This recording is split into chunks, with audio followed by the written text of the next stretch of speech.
Olá, tudo bem? Como vocês estão? Neste vídeo, vou resolver detalhadamente cada um dos exercícios de matemática que estão neste guia. Este é o guia da Lunam, que é o de preparação para o exame de seleção para ingresso na graduação. Especificamente, este é da área de ciências biológicas, químicas e da saúde. Vale mencionar que aqui vem 120 perguntas no total, mas de matemática vem apenas as perguntas da 46 a 69. Então, como vocês podem perceber, sim, são bastantes exercícios que vou resolver, então, por favor, peguem seu caderno para irem anotando. Vamos começar agora a resolver os exercícios. Exercício 46. Um vírus de computador atacou o disco rígido de um computador. No primeiro dia, destruiu 2/3 do disco rígido. No segundo dia, destruiu 1/4 do que restou. Finalmente, no terceiro dia, destruiu 1/5 do que ainda restava. A pergunta é: que fração do disco rígido ficou sem danos? A primeira coisa que vou fazer é dizer: quem vai ser essa capacidade total que eu tenho? Vou representar isso com a letra X. Então, deixe-me colocar aqui que é a capacidade total, considerando então que X é a capacidade total do disco rígido. Então, agora sim, vamos começar a resolver com as operações. Diz assim: o vírus de computador atacou o disco rígido e no primeiro dia destruiu 2/3 do disco rígido. Então, vou colocar aqui, primeiro dia. Já sabemos que nesse primeiro dia ele atacou, ou melhor, destruiu 2/3 do disco rígido. Ou seja, a operação que eu tenho que fazer seria x menos 2/3 de quem? Bem, de x, né? E aqui é simples, porque se de x eu tiro 2/3 de x, fica 1/3 de x, ou seja, da capacidade total. Isso foi o que aconteceu no primeiro dia, agora vamos para o segundo dia. Vamos colocar aqui. Diz que no segundo dia ele destruiu 1/4 do que restou. Então, o que foi que tinha restado? Bem, 1/3 de x, portanto, vamos colocar que no segundo dia vai restar o seguinte. Vamos ter 1/3 de x. Ok, menos 1/4 disso que restou, 1/3 de x. Né? Então, vamos colocar menos 1/4 do que restou, ou seja, de 1/3 de x. E fazemos essas operações, esse 1/3 de x.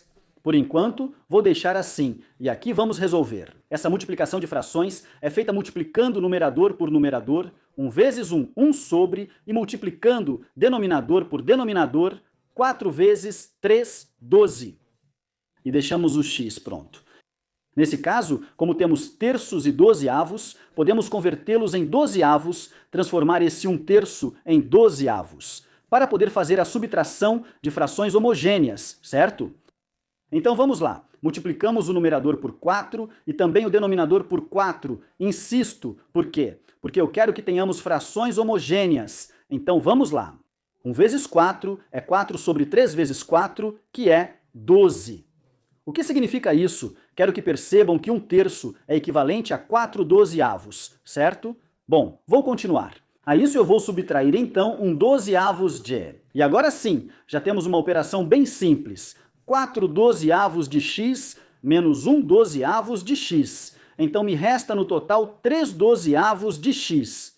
O que eu simplifiquei? Posso dividir por 3 e por 3, então me resta 1/4, certo? Deixe-me colocar direito. 1/4 de quê? De x. Isso é o que sobrou depois do segundo dia, certo? Finalmente, vamos para o terceiro dia. Diz que destruiu a 1/5 parte do que restou, então deixa eu colocar aqui. Terceiro dia, bom, nesse terceiro dia foi destruída a 1/5 parte do que restou. Então, do restante, que era 1/4 de x, vamos subtrair uma 1/5 parte de quem?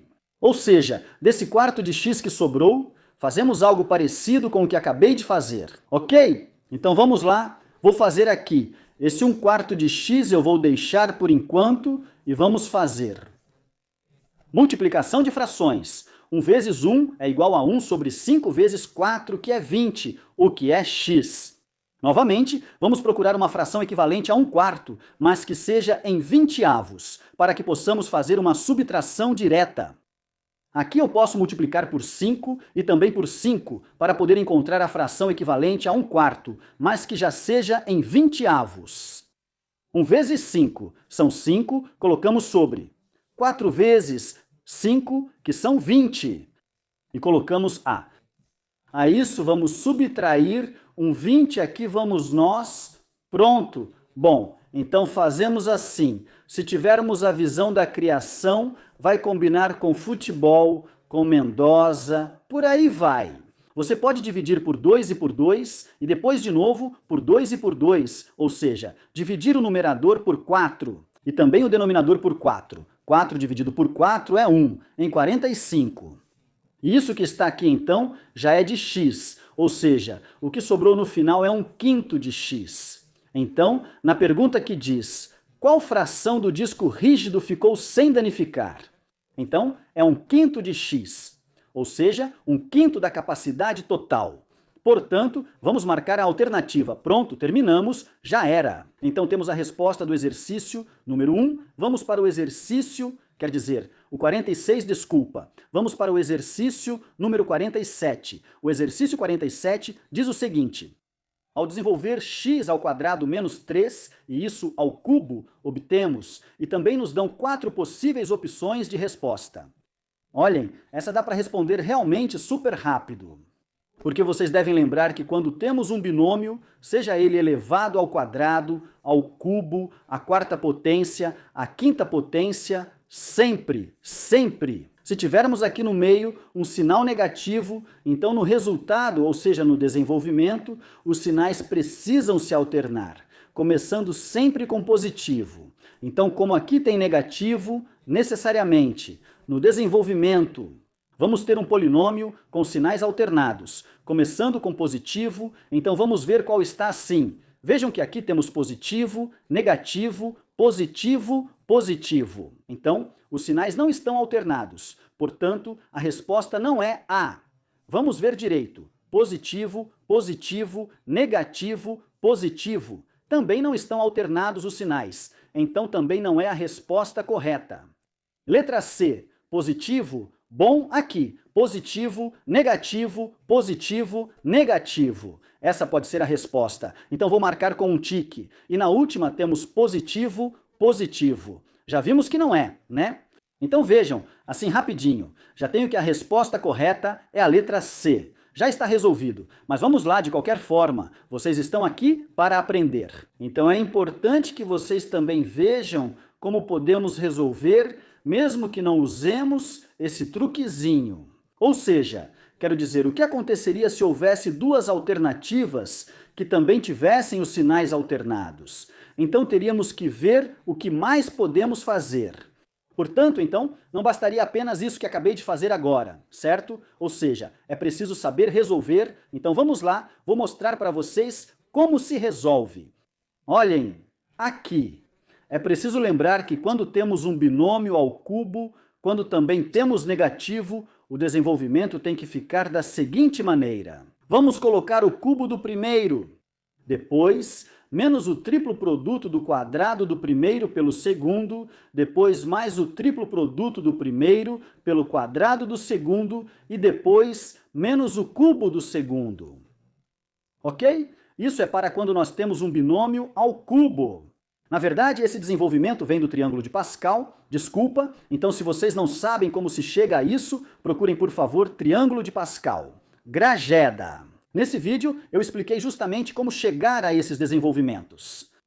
Bem, então, uma vez que já temos isso, ou seja, que já lembramos qual é a formulinha para desenvolver um binômio ao cubo, simplesmente vamos desenvolver isso que temos aqui. Vamos lá, então fica aqui x² menos 3. Tudo isso ao cubo teria que ser, diz assim. Vamos elevar primeiro ao cubo, mas nesse caso é x², então vou elevar x² ao cubo. Depois é menos, diz. Coloque um 3 depois parênteses, coloque ao quadrado, mas esse x², então vou colocar x² ao quadrado, certo? Depois isso vezes b, mas b é 3, e atenção, vou colocar apenas o 3 e não o menos 3. A razão é que aqui já estou colocando o negativo, ok? depois vem um mais, depois vem 3 vezes, a vezes b ao quadrado 3 vezes. A como ficou com x ao quadrado e b ao quadrado. Ou seja, por 3us ao quadrado. E depois é menos b ao cubo. Ou seja, menos 3us ao cubo. Certo? Vamos lá. Então vamos fazer essas operações usando as leis dos expoentes. X ao quadrado elevado ao cubo, aqui lembrem-se que é uma potência de potência. Então devo colocar a base e multiplicar os expoentes. 2 vezes 3, são 6 menos. Aqui temos um 3 e aqui temos outros 3. Já vou multiplicar de uma vez. 3 vezes 3 dá 9. Aqui temos x ao quadrado elevado ao quadrado. Então isso vai ficar x elevado a 2 vezes 2, certo? Que dá 4. E essa, continuamos, depois. Além disso, vejam que aqui temos um 3 e está ao quadrado. Então vou começar com esse quadrado. 3 ao quadrado, ou seja, 3 ao quadrado. São 9 vezes 3 que dá 27. Então aqui ficaria 27. Coloco o x ao quadrado. E aqui também temos o y ao quadrado. E depois temos menos 3 ao cubo. Seria 3 vezes 3, isso é 27, certo? E temos também o y cúbico. Pronto. Essa já seria a solução. Como podem ver, é igual, né? Vamos ver, x sexta, menos 9, x quarta e plus, 27, x quadrada e quadrada, assim, e menos 27 hidrocúbica. Se temos tudo, então estamos confirmando que, de fato, a resposta correta é a C. E tinha que ser verdade. Pronto, vamos para a bait próxima. Como se representa a seguinte afirmação? Eduardo tem agramas. Ninguém sabe do que, mas ele tem agramas. Juan tem a terça parte do que Eduardo tem, e Henrique tem a quarta parte do dobro do que Eduardo tem. A soma do que os três têm é menor que 100 gramas. Quanto falta para essa soma ser igual a 1000 gramas? Ok, vamos ver, está um pouco confuso mesmo, mas acho que conseguimos resolver, né? Vamos lá, vou dizer que Ed, que vai ser Eduardo, é igual a ok. Então, o que o Eduardo tem, depois fala do Juan, vamos colocar um J. Ele tem a terceira parte do que o Eduardo tem, então ele tem a terceira parte do que o Eduardo tem, mas o Eduardo tem A. Então o Juan vai ter a terça parte de A. Depois, fala do Henrique. A quarta parte do dobro do que o Eduardo tem é... Vamos colocar isso, Henrique. É igual à quarta parte do dobro, olha só, a quarta parte do dobro. Por isso eu coloco assim, a quarta parte do dobro do que o Eduardo tem, mas o Eduardo tem A. Então ficaria assim, né? Se está te dizendo que tem a quarta parte do dobro, seria o mesmo que dizer que tem o dobro da quarta parte, ok? E o dobro da quarta parte é o mesmo que a metade, certo? Aqui você pode ver porque tem 1/4 vezes 2, 1/4 vezes 2, então são 2/4. 2/4 de A, mais 2/4 simplificado, ficam meio de A, certo? E agora sim, então já temos o que Eduardo tem, o que Juan tem e o que Henrique tem. Dizem que é preciso calcular o que falta para chegar a 100 gramas. Então, 1000 gramas, então, o que teríamos que fazer seria pegar os 1000 gramas e subtrair o que eles têm. Entre eles três, já somando, eles têm mais 1/3 de A e mais 1/2 de A, certo? Ou seja, eles têm isso entre os três. Então colocamos, pronto, essa teria que ser a resposta. Bom, claro, em gramas, não em gramas. Vamos ver onde está isso? 1000, esse parece, mas não por aqui, acho. Vamos ver, 1000 menos a mais, dividido por 3, mais dividido por 2, pronto. Essa seria a resposta correta, que é a alternativa de, já está. Esse foi fácil, né?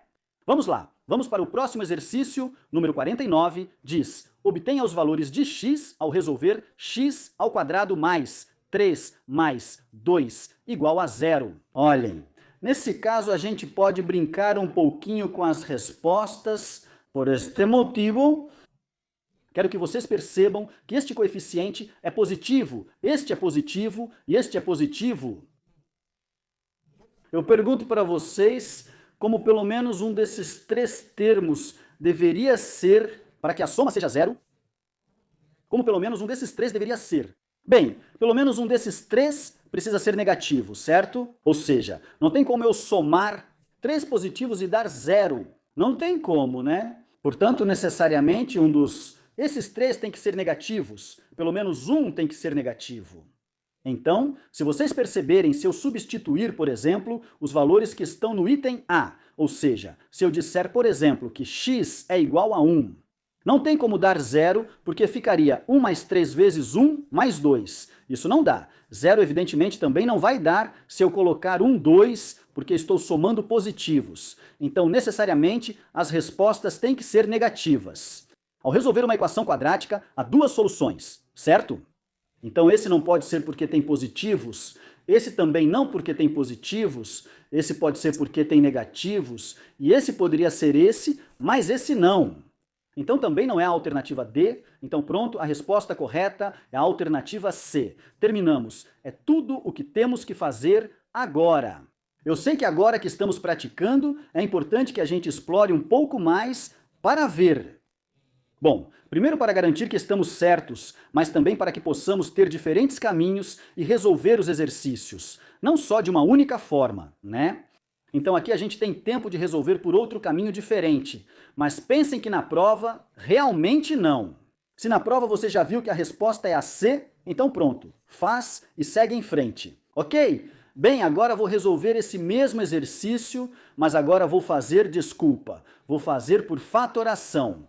Olha, lembrem-se que para fatorar um trinômio dessa forma, que tem a forma x ao quadrado mais bx mais c, temos que procurar dois números que multiplicados deem o valor de c e que somados deem, nesse caso, 3. Então pensem aí, quais são os dois números que se eu multiplicar dão 2, mas se eu somar dão 3? Pois é o 2 e o 1, certo? 2 mais 1 dá 3 e 2 vezes 1 dá 2. Então esses são os números que eu vou usar, portanto esse x ao quadrado eu vou separar como x vezes x. E agora sim, procuramos os dois números que tínhamos combinado, que eram o mais 2 e o mais 1, certo? Vamos lá, de novo. 2 mais 1 são 3, e 2 vezes 1, 2. Já está certo, pronto. Agora pensem nisso, olhem, nós poderíamos isolar o x daqui, e é bem simples. Pronto. Por quê? Porque tudo isso pode passar dividindo, e então se eu passar dividindo, ficaria como? X mais 2 é igual a 0 dividido por alguma coisa, mas 0 dividido por alguma coisa é 0, ou seja, ficaria x mais 2 igual a 0. Então, eu poderia colocar que x mais 2 é igual a 0, e daqui isolo o x. Então, x é igual a menos 2, certo? Esse já é um valor de x. Agora, também dessa mesma expressão, eu poderia passar isso dividindo, e nesse caso ficaria assim, x mais 1 é igual a 0, dividido por alguma coisa, mas 0 dividido por alguma coisa é 0, ou seja, x mais 1 é igual a 0. E então, eu também montaria essa outra equação, x mais 1 é igual a 0. Eu digo isso porque depois vocês só decoram que tem que igualar cada um dos fatores a 0, mas nós igualamos a 0, justamente porque o outro, ao passar dividindo, vai embora. Ok, bem, agora esse mais 1 eu vou passar dividindo, e então ficaria, perdão, dividindo não, eu vou passar subtraindo. Então ficaria que x é igual a menos 1. Já temos os dois valores, posso chamar este de x1 e aquele de x2 ou vice-versa, tanto faz.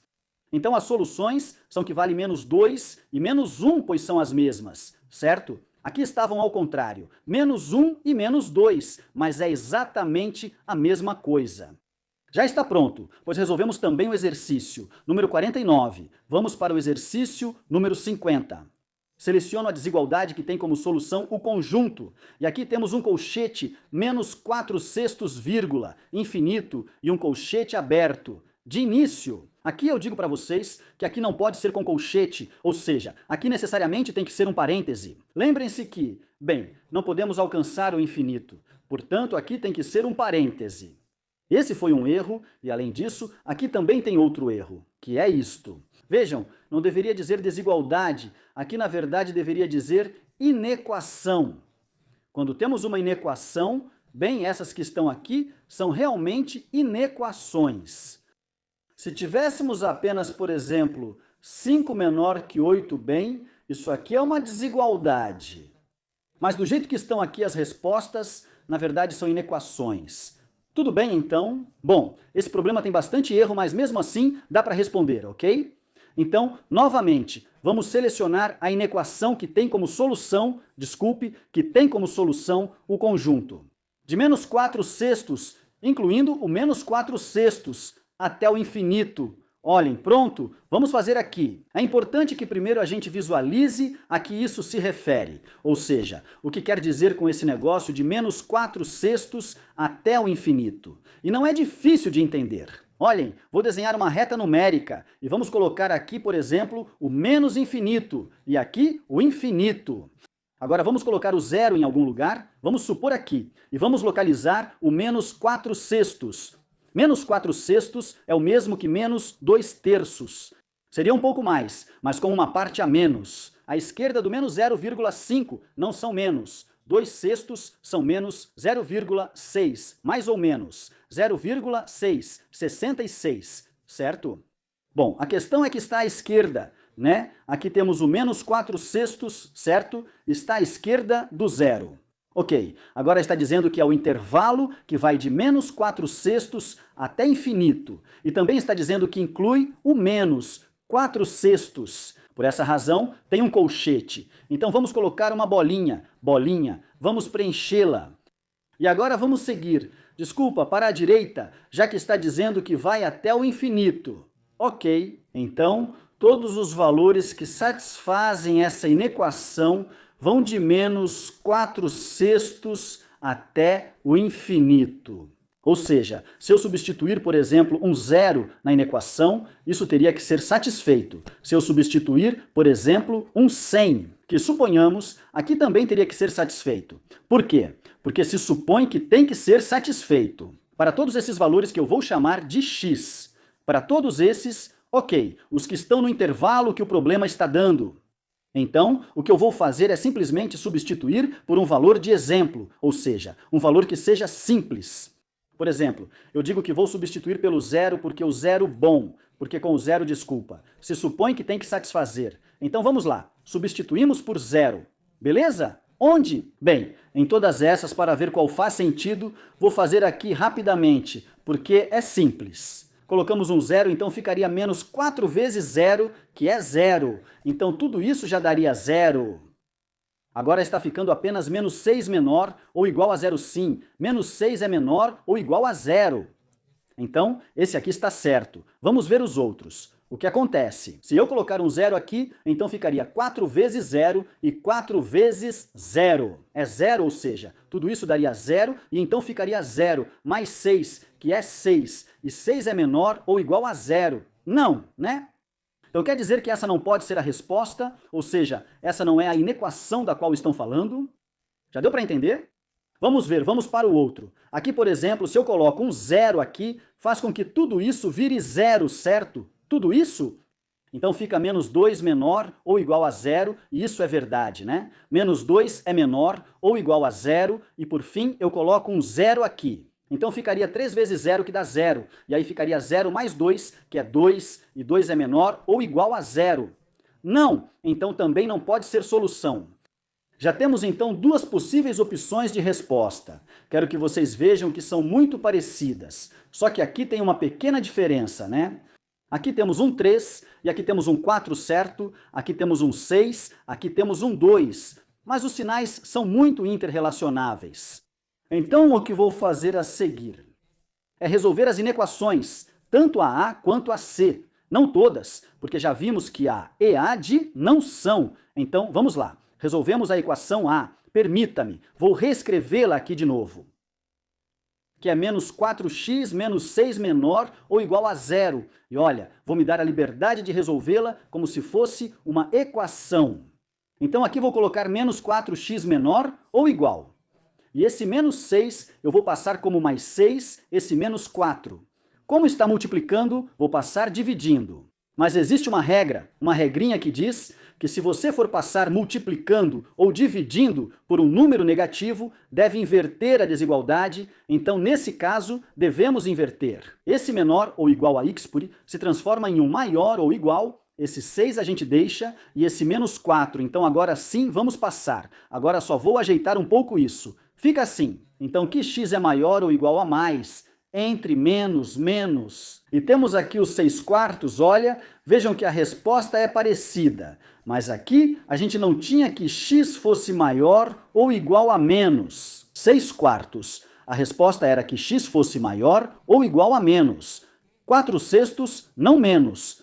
6/4. São parecidas, mas não, então essa não é a resposta. Portanto, é isso. A resposta correta tem que ser a alternativa D, desculpa, a alternativa C, certo?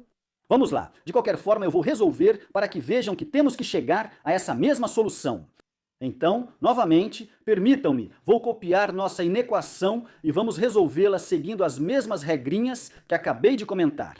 Então, coloco o menos 3x, coloco o menor que ou menor ou igual a. Perdão, esse menos 2, vamos passar para o outro lado como mais 2, esse menos 3 como está multiplicando. Vai passar dividindo. E além disso, como é negativo, precisamos inverter a desigualdade. Então fica x maior ou igual a 2, dividido por menos 3, daí obtemos que x é maior ou igual a mais, dividido por menos, que dá menos, e deixamos o 2/3.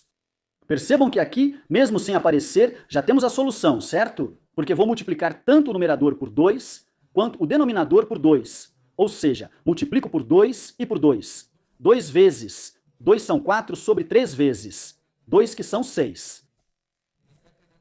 Que x é maior ou igual a menos. 4/6, e é isso que mostra o gráfico aqui, certo? X é maior ou igual a menos. 4/6. Então, se está certo, a resposta correta, de fato, é a alternativa C. Pronto, terminamos. Vamos embora. Com o exercício número 51, resolva o seguinte sistema de equações.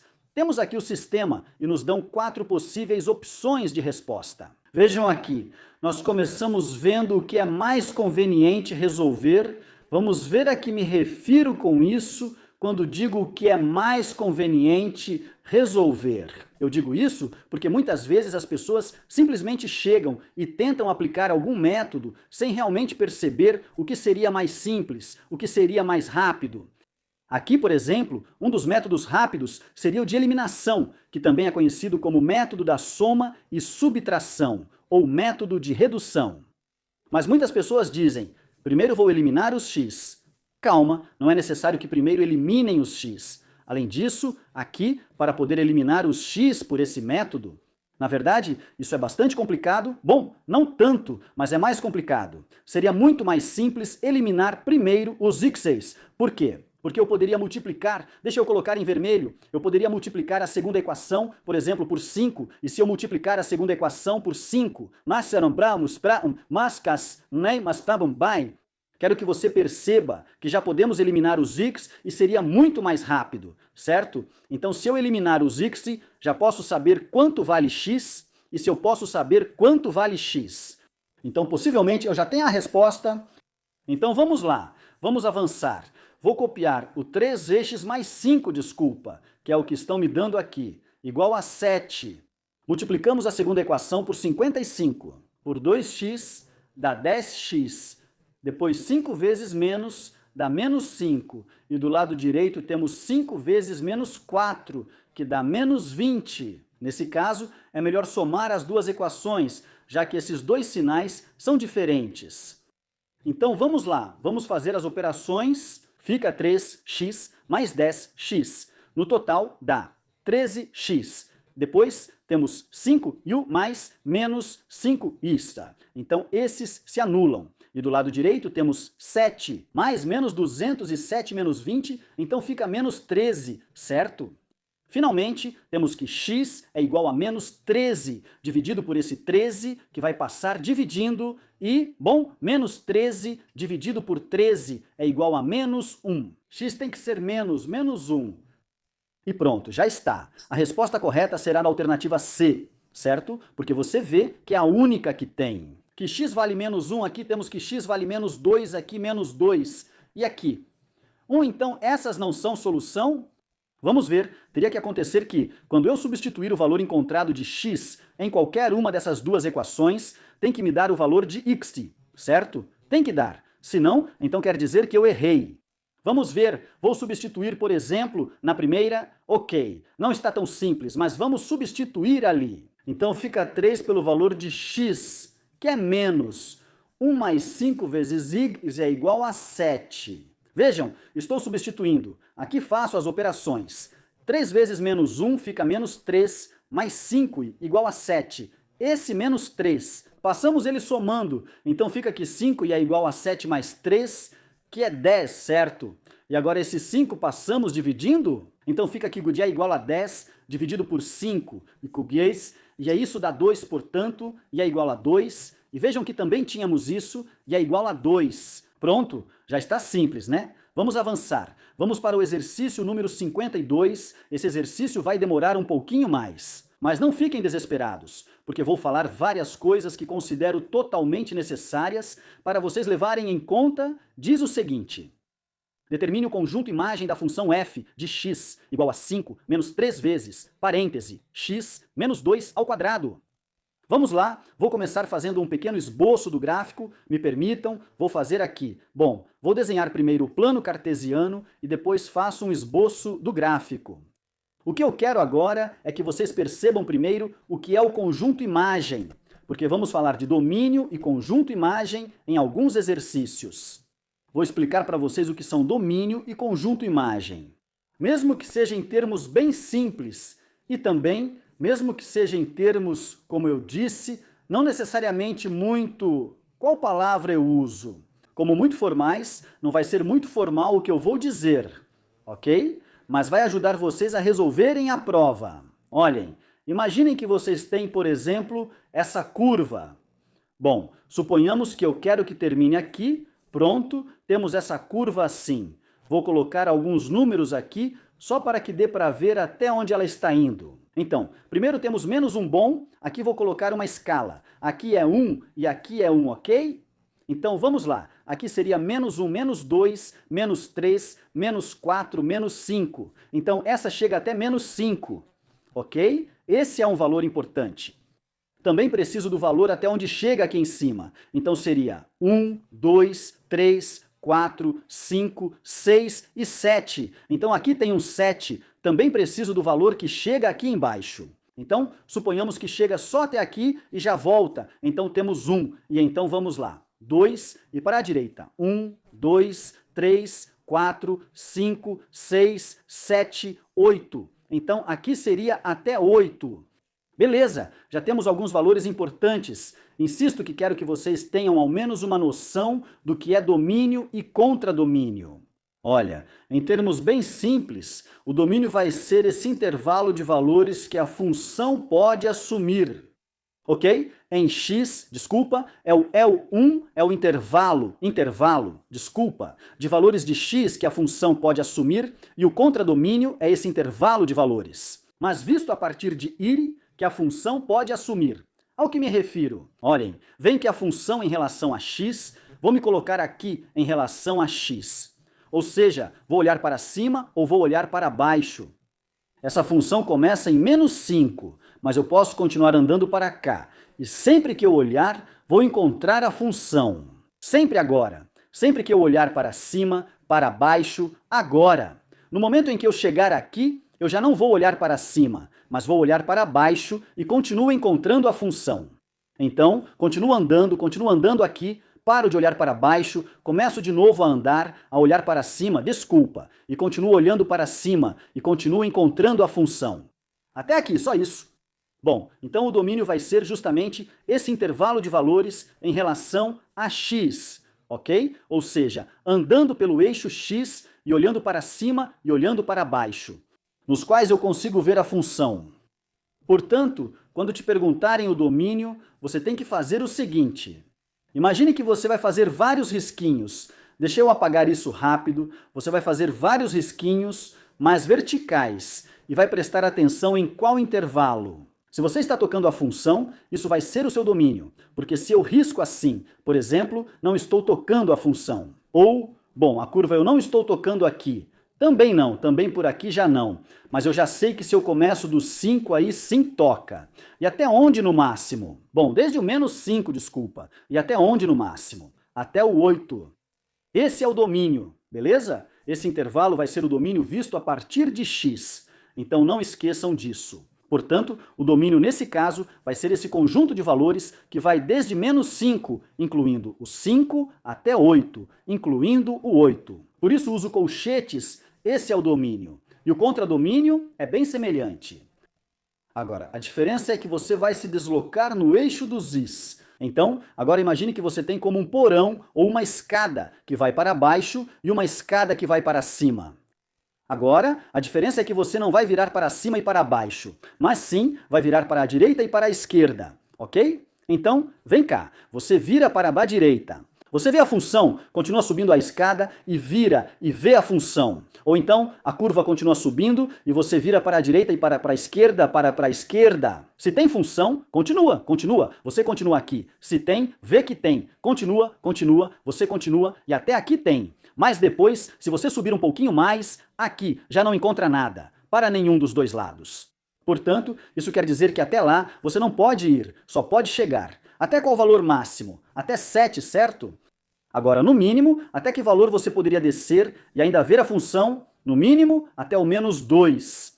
Isso é o intervalo. Então, no intervalo, o que eu faço é traçar linhas que sejam menos horizontais. E se eu encontrar a curva verde, isso quer dizer que faz parte do intervalo. Então, nesse caso, qual é o intervalo? Para esse gráfico que eu estou inventando muito bem, então tem que ir de menos 2 até mais 7, certo? Por quê?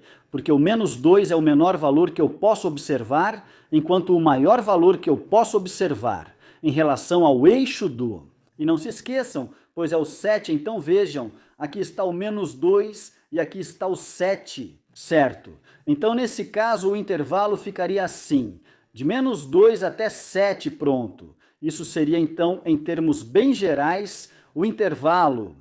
Com essa informação, agora podemos resolver esses problemas. Vou fazer outro plano cartesiano, porque esse aqui eu já estraguei com esse desenho. Mas eu queria que essa parte ficasse clara antes de começarmos a fazer os exercícios, porque senão, depois, não adianta. Pode ser que eu acabe dando uma receita, mas não é minha intenção dar uma receita para vocês. Só isso, porque eu quero que vocês realmente entendam como estou resolvendo cada um dos exercícios. Evidentemente, eu não vou dar aula para vocês neste vídeo que vai durar, sei lá, 1 ou 2 horas. Não vou dar aula de tudo de matemática, isso é impossível, né? Mas pelo menos os temas que são referentes a este guia, eu vou tentar explicá-los da melhor forma possível. Olhem, vou colocar aqui de novo. Estudos mostram que é orgânica, que Duanes da mesma maneira.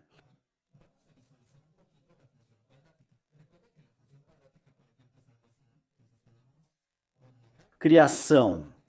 Na sexta-feira você também ficou confuso? Qual noivinha mais nazista é mais do que enquanto joga futebol, não é? Aqui eu teria que passar pelo 1, mas não ficou tão assim para mim. Não deem muita atenção a isso.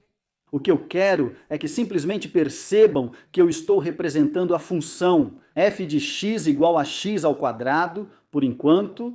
Assim, ok, agora o que eu quero é que façamos algumas modificações nessa função. Por exemplo, o que aconteceria se, em vez de eu ter f de x igual a x ao quadrado, tivéssemos f de x igual a menos x ao quadrado? Muito simples. O que acontece é que ela se inverte, ou seja, em vez de estar assim, para cima, agora vai estar, bom, não vou conseguir mostrar, mas para baixo, então vamos inverter para baixo.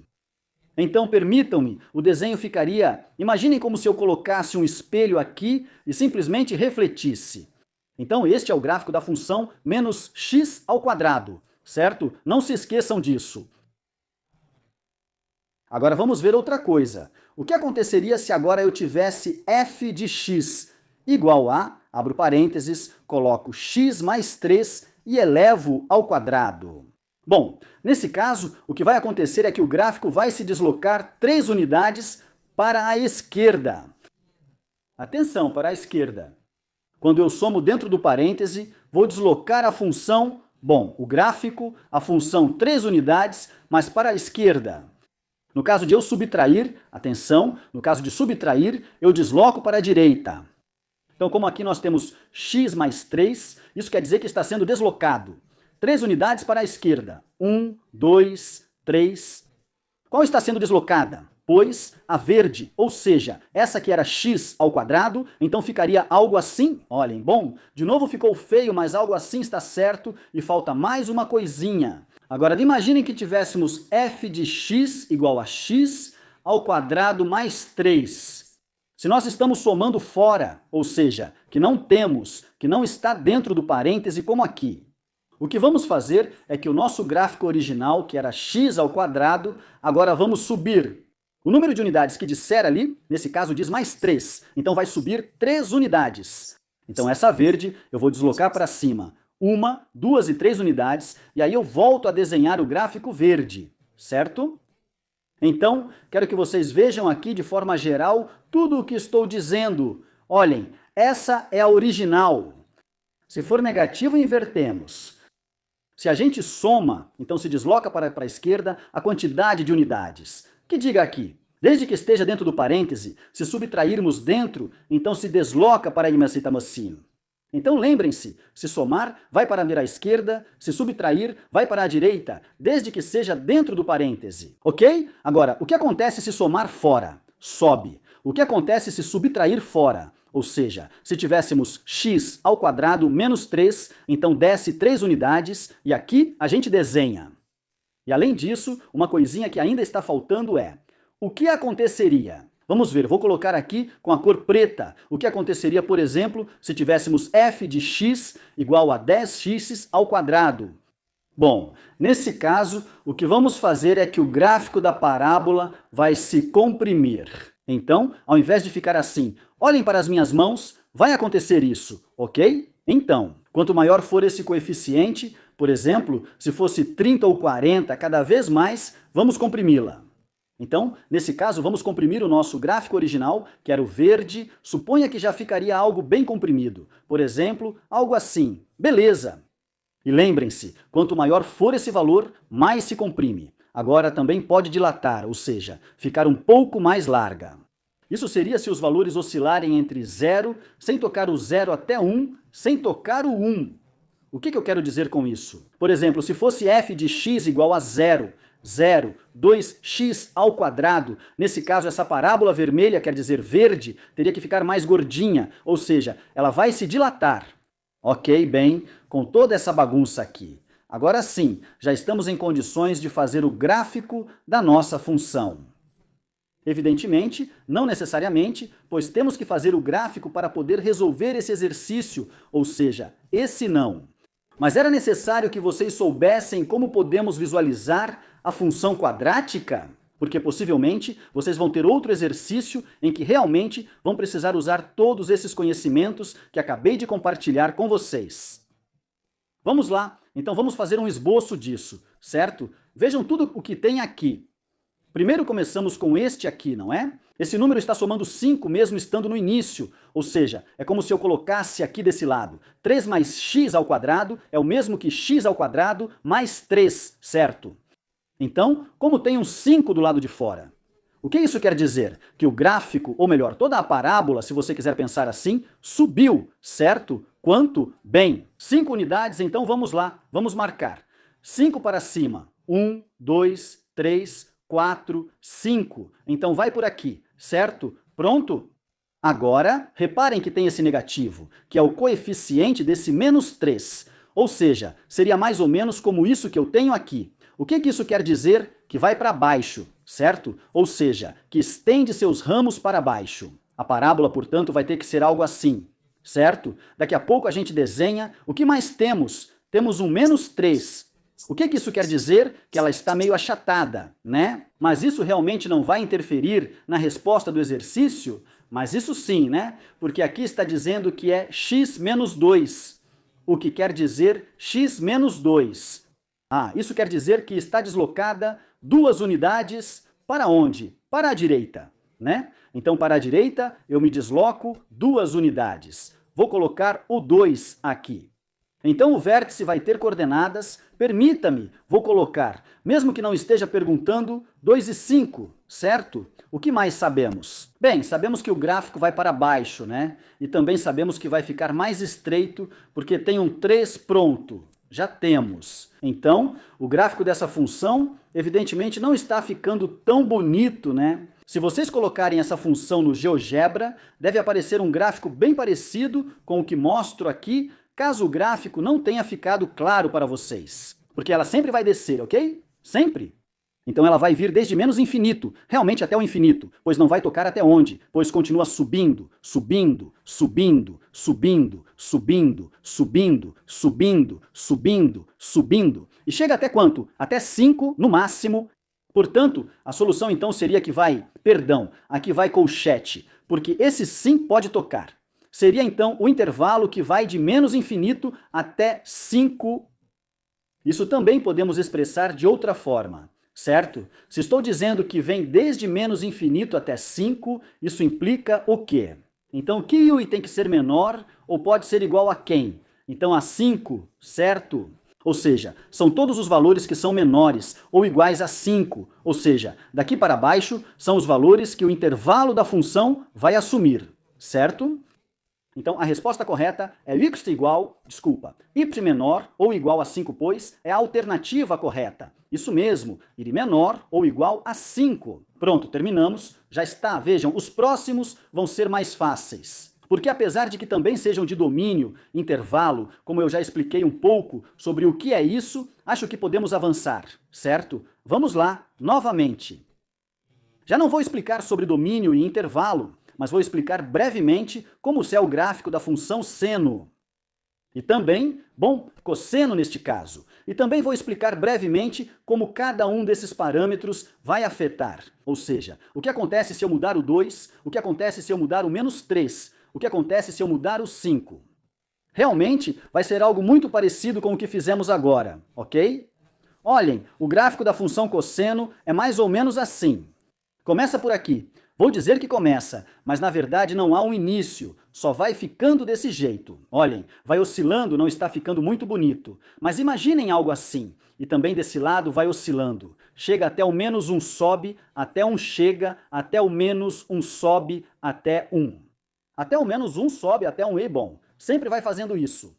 Essa seria então a gráfica da função f de x, igual a cosseno de x, cosseno de x. Ok, agora, novamente, o que aconteceria? Se eu tenho, por exemplo, um negativo, ou seja, só o negativo mesmo, vai ser algo muito parecido. De novo, em vez de eu começar aqui em cima, vou começar aqui embaixo. Então, de tal forma que seria mais ou menos algo assim. Mas agora, ao contrário, né? Ou seja, esse seria o reflexo, certo? Isso aconteceria? Se temos o gráfico da função f de x igual a menos cosseno de x, eu vou tirar, mas saibam que é isso, ok? Simplesmente inverte. Agora, o que mais? Aqui temos esse 3. Esse 3, sim, é bastante importante para a solução desse problema. Olhem, se a gente só tem f de x igual a cosseno de x, ou seja, só um cosseno de x, então se desenha esse gráfico. Mas e se tivéssemos 2 cosseno de x, o que acontece é que em vez desse pico chegar até 1 e descer até menos, vejam, aqui tem menos, 1 e aqui tem 1. Em vez disso, se fosse 2 cosseno de x, então o gráfico chega até 2 e desce até menos, 2. Ok. Imaginem que ele se estica, porque mudamos a amplitude, é assim que realmente chamamos isso. Então, se eu tenho um 3, o que isso quer dizer? Quer dizer que o gráfico, no máximo, vai subir até 3, mas também, no mínimo, vai descer até menos 3. É isso que esse 3 quer dizer. Então, já teríamos um pouco mais de informação, né? Já sabemos que ela tem que estar invertida, e além disso, sabemos isso só por causa do que eu tenho aqui. Ela descerá até o menos 3 e subirá até mais 3, mas fará isso de maneira mais ampla, certo? Agora, o que acontece, por exemplo, com esse 2 que está aqui? Na verdade, o que ele implica é que aumenta a frequência. Ou seja, se eu tivesse, por exemplo, cosseno de x, eu faria assim, mas se eu tivesse cosseno de 2x, na verdade o que acontece é que as ondinhas vão mais rápidas, né? Ou aparecem mais vezes, por isso eu digo que aumenta a frequência. E se eu tivesse, por exemplo, cosseno de 10x, imaginem que surgem várias ondinhas, ok? Então, conforme eu colocar mais, acho que não exagerei tanto, mas imaginem mais. Então, conforme eu aumentar esse número aqui, esse que está aqui, então vão aparecer mais ondinhas. Evidentemente, para fins do exercício, isso é irrelevante, ou seja, aqui poderia ser um 8x, e de qualquer forma, a resposta seria a mesma. Por quê? Porque isso só faz com que a frequência mude, mas não me dá mais informação. Porém, outra coisa que realmente me dá informação é esse 5, e esse 5 faz exatamente o mesmo que fazia na parábola que vimos. Vai subir o quê? Toda a gráfica. Qual? Aquela que eu já estou imaginando, não é? Ou seja, que está invertida, que avança 3 para baixo e 3 para cima a partir do seu centro, e bom, nesse caso, que está elevada, né? Então, vamos ver, vou tentar desenhá-la. Não vai ficar muito bonita, mas imaginem mais ou menos assim. Vou colocar um novo eixo em amarelo. Ao que me refiro? Ao fato de que agora ela está oscilando no zero, né? Ou seja, no eixo X, ela sobe 1 em relação ao X, depois desce, sobe, desce e assim vai, né? Mas sempre tomando como referência o eixo X. Mas como neste caso já vimos que vai subir 5 unidades, então vou colocar uma linha no 5. Neste caso vou colocar em amarelo.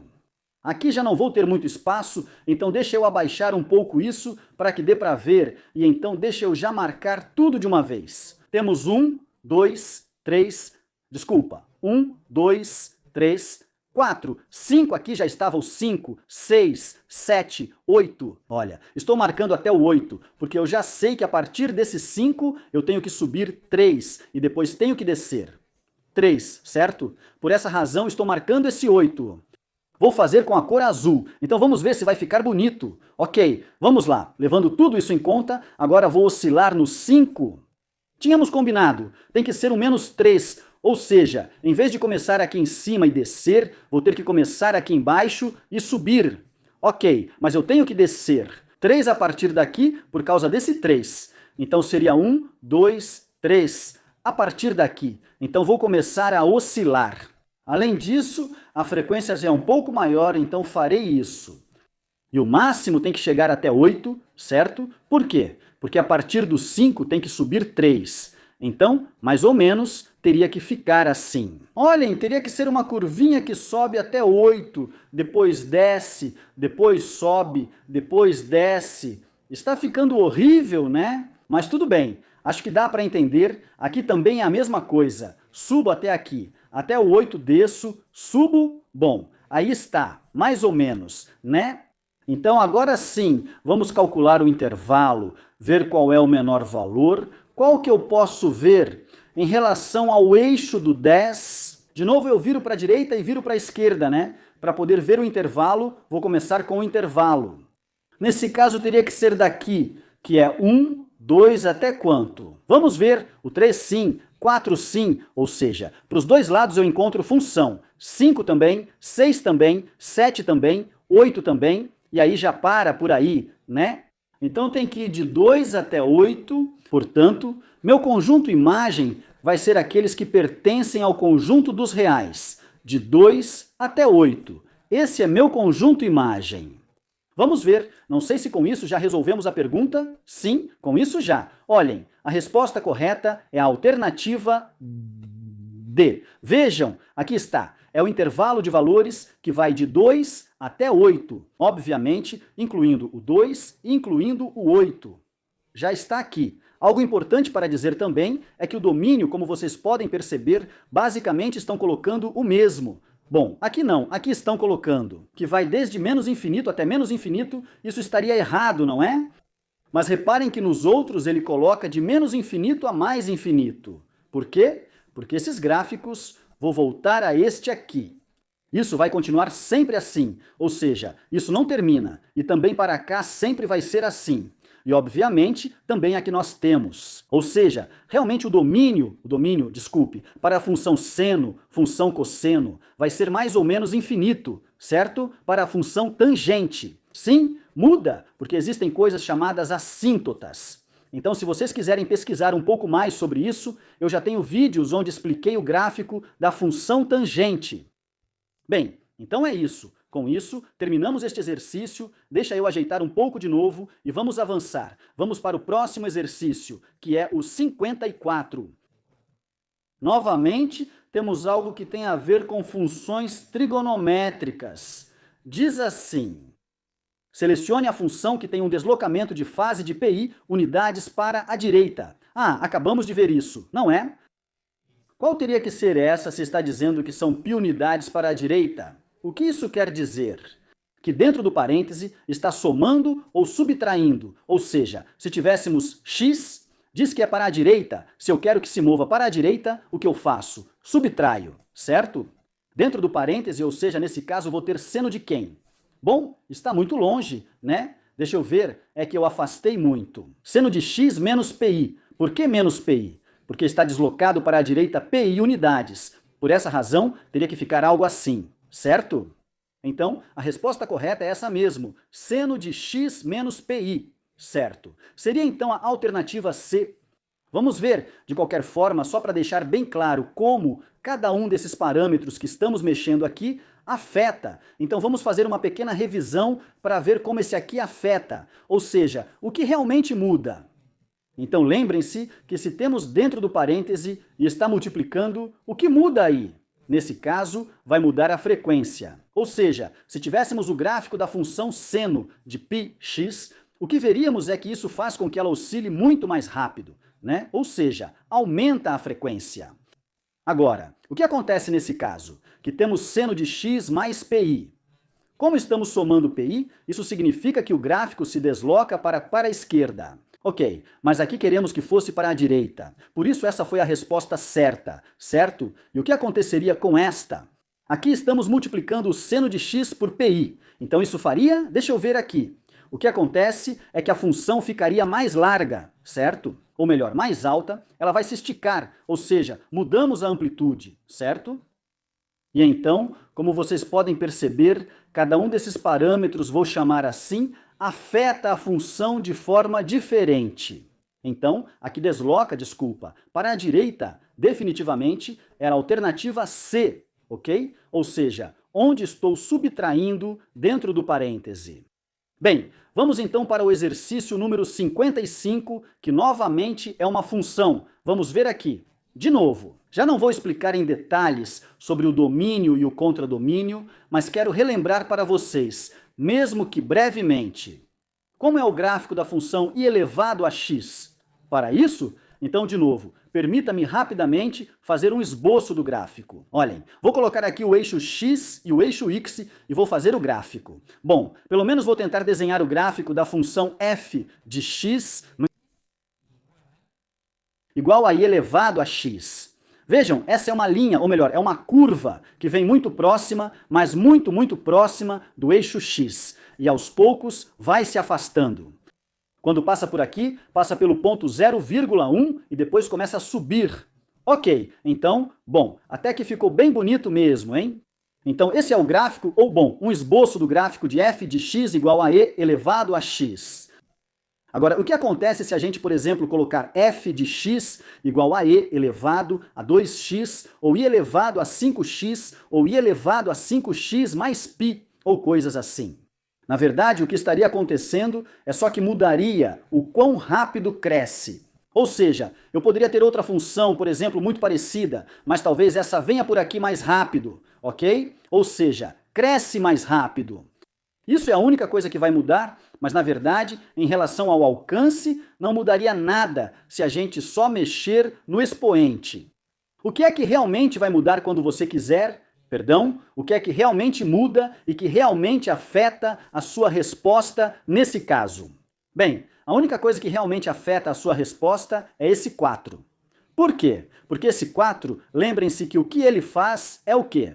Como está do lado de fora e é positivo, muito bem, eleva toda a gráfica em 4 unidades, certo? Então o que eu vou fazer, permitam-me apagar isso, é agora colocar uma nova, um novo eixo x. Desculpe, mas não vou colocá-lo aqui, ou seja, sobre o eixo x de novo, mas sim vou elevá-lo, certo? Quanto? Bem, 4 unidades então fica 1, 2, 3, 4. E então é aqui que eu vou colocar meu novo eixo, o das x. Vamos ver, 1, 2, 3, 4. Por aqui, certo? Então, estou fazendo isso assim, não porque literalmente esteja subindo pelo eixo x, mas porque vai ser minha reta de referência. Onde eu vou traçar de novo essa linha verde? Então vamos lá, vamos fazer de novo, desculpa, essa curva verde, nesse caso, vou traçar em azul. E então ficaria algo assim. Agora ficou mais feia, né?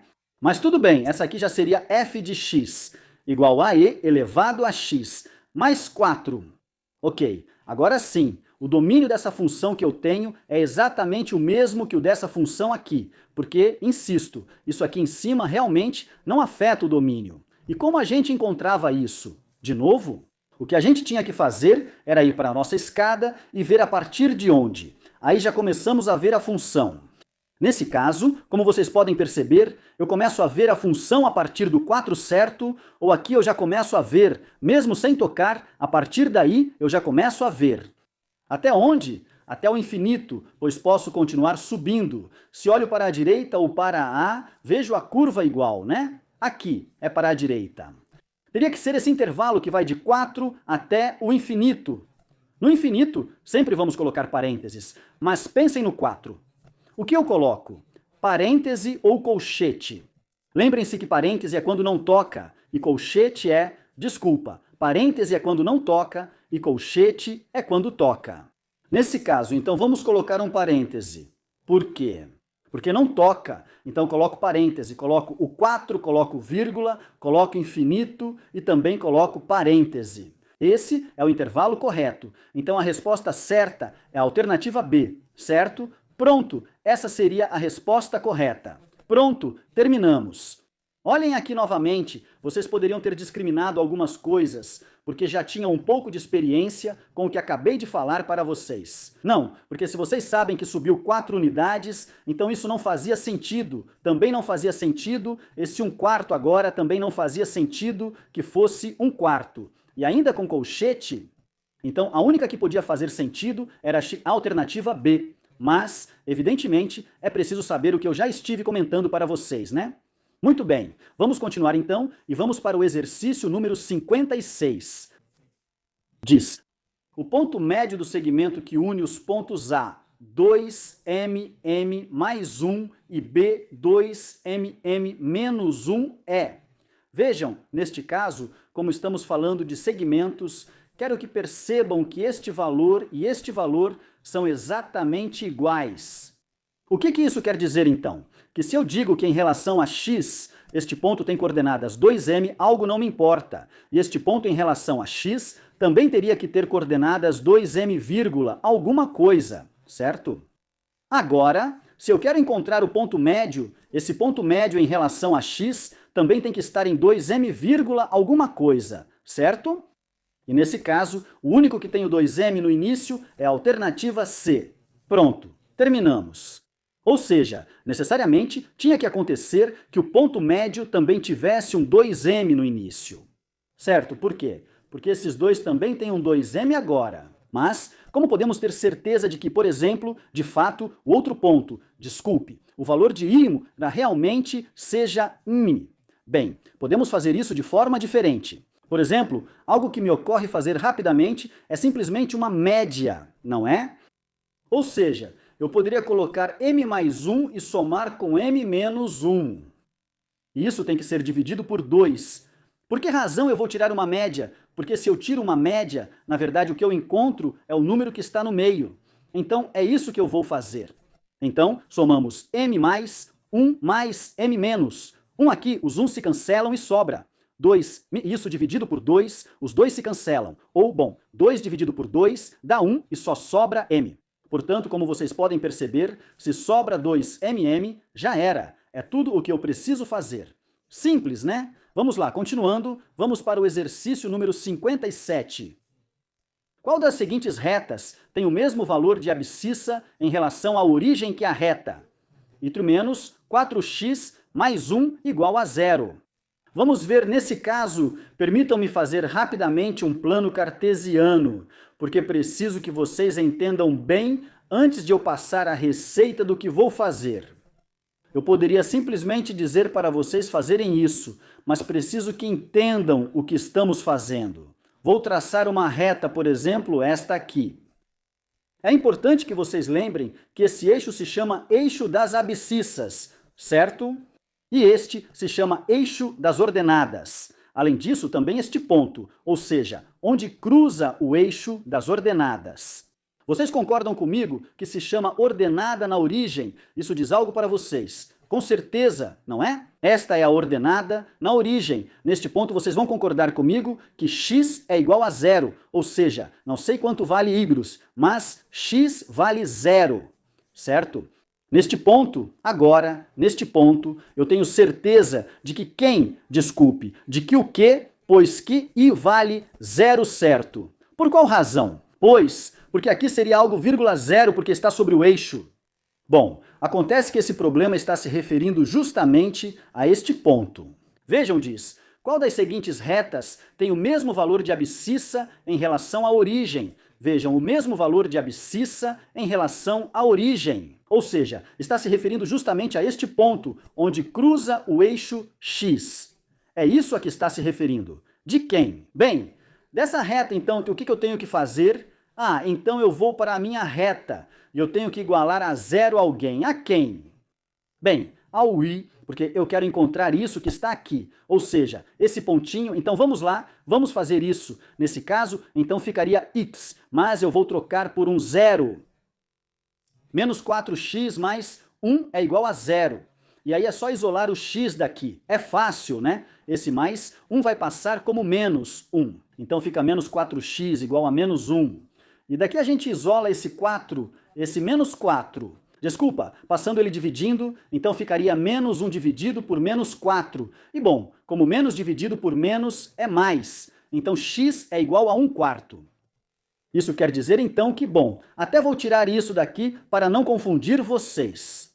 Quer dizer que o gráfico que eu tenho aqui, ou melhor, a reta que eu tenho aqui, vai cruzar onde? Bom, vai cruzar em 1/4, zero. Por quê? Porque eu estou dizendo que quando o bilubi vale 0s, vale 1/4. Então a coordenada teria que ser 1/4, zero. Por ali cruza o eixo x, e então precisamos ver qual dessas também tem esse mesmo ponto de cruzamento. É isso que vamos procurar. Então, vamos lá, precisamos fazer isso aqui rapidamente, ver quão rápido conseguimos encontrar. Vamos lá, dá até para fazer de cabeça, né? Vamos ver. Coloco um zero aqui, e então esse menos 1 passaria somando. Então ficaria 1, e esse menos 4 que está aqui passaria dividindo. Então ficaria 1 dividido por menos 4. Isso daria menos 1/4. Então não. De novo, colocamos zero esse. 1 passaria subtraindo, então ficaria 4x igual a menos 1. E esse 4 passaria dividindo, então ficaria x igual a menos 1 dividido por 4. Então também não fazemos zero para o Euclides, passamos o 1 para o outro lado somando. Bom, isso vai ser verdade. Vejam, vai ficar então 4x é igual. Esse 1, perdão, esse menos 1 a gente passa somando e daqui então passamos esse 4 dividindo. E como vocês podem perceber, essa sim faz com que cheguemos ao mesmo valor de x. Portanto, nesse caso sim, temos o mesmo valor de abscissa em relação à origem. Portanto, a solução seria a alternativa C. Já está pronto, terminamos. Olhem, se isso não ficou totalmente claro para vocês, o que é totalmente lógico, ou pode parecer não lógico, mas é compreensível que não fique claro para vocês. A primeira.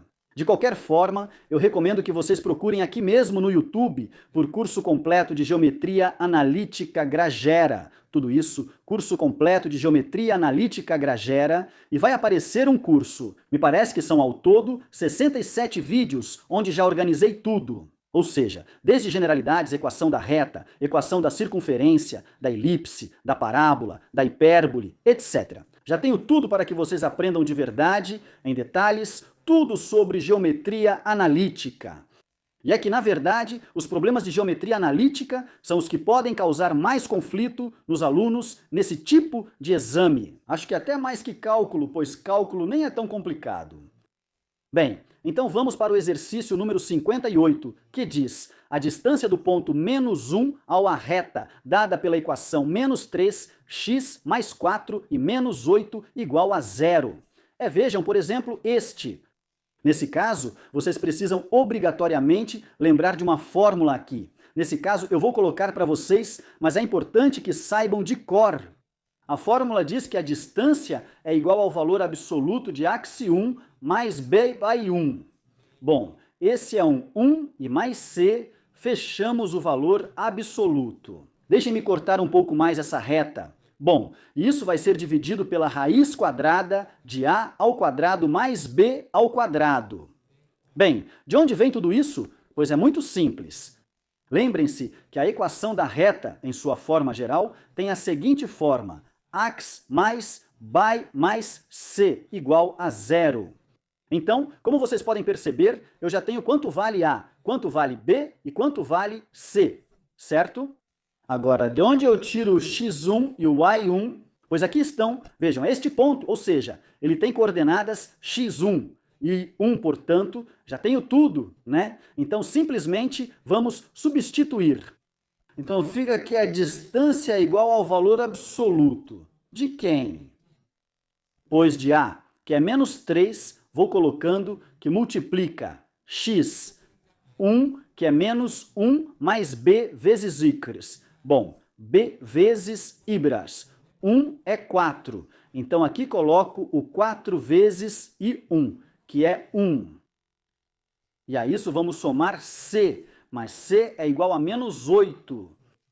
Então, ficaria assim, certo? Certo, vamos estender um pouco essa linha e colocar o sinal de igual.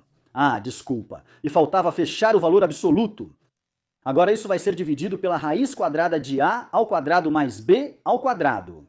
Ou seja, nesse caso era de menos 3 ao quadrado mais b ao quadrado, que era 4 ao quadrado. Assim, certo? Vamos lá, continuamos com isso. Fica então o valor absoluto de menos 3 vezes menos 1 é 3, mais 4 vezes 1 é 4, mais com menos é menos. O quê? 8. Fecho o valor absoluto. Colocamos a linha e isso vai ser dividido pela raiz quadrada de menos 3 ao quadrado, que é 9, mais 4 ao quadrado, que é 16. Continuamos por aqui. Fica então que a distância é igual ao valor absoluto, de novo, de 3 mais 4, que é 7, e 7 menos 8 é igual a menos 1. Então fica valor absoluto de menos 1. E aqui embaixo temos raiz quadrada de 9 mais 16, ou seja, raiz quadrada de 25, continuamos. Valor absoluto de menos 1 é 1 sobre raiz quadrada de 25, que é 5, e 1 dividido por 5, então é 0,2. Isso seria a solução? É isso. Então a resposta correta é a alternativa A. Pronto, terminamos. Vamos para o exercício 59. São 69 no total, ainda faltam bastante, mas não se desesperem. Vamos lá. Considerando a circunferência como lugar geométrico, qual expressão algébrica satisfaz as coordenadas dos pontos P, X e cuja distância à origem é 10, ok? Esse também está fácil. Não gostei muito da redação, mas entendo ao que se refere. Mas, basicamente, o que está dizendo é que você tem uma circunferência com centro na origem, certo? Então vamos desenhá-la. Não vai ficar bonita, mas imaginem que é uma circunferência com centro na origem. Mais ou menos assim, certo?